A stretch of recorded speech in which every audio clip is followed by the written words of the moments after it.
भारतीय सेनेचा एक्झरसाइज तोफची 2026 हा वार्षिक सराव संपन्न झाला। नाशिकच्या देवळालीतल्या स्कूल ऑफ आर्टिलरी इथल्या फील्ड फायरिंग रेंजवर हा सराव करण्यात आला। या सरावात ultralight howitzer, Bofors, Pinaka rocket launcher यासह विविध तोफा आणि रॉकेट प्रणालीच्या क्षमतेचं दर्शन करण्यात आलं। या सरावातनं भारतीय तोफखान्याची युद्धसज्जता, तांत्रिक प्रगती, आत्मनिर्भर भारत संकल्पनेवर आधारित संरक्षण क्षमतेचं दर्शन घडवण्यात आलंय। Into action for firing. You just witnessed the gunners carrying the base plate which continues to remain the main weapon during ceasefire violations along the line of control.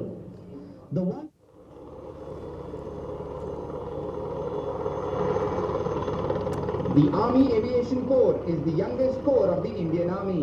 Officially ABP माझा, उघडा डोळे बघा नीट।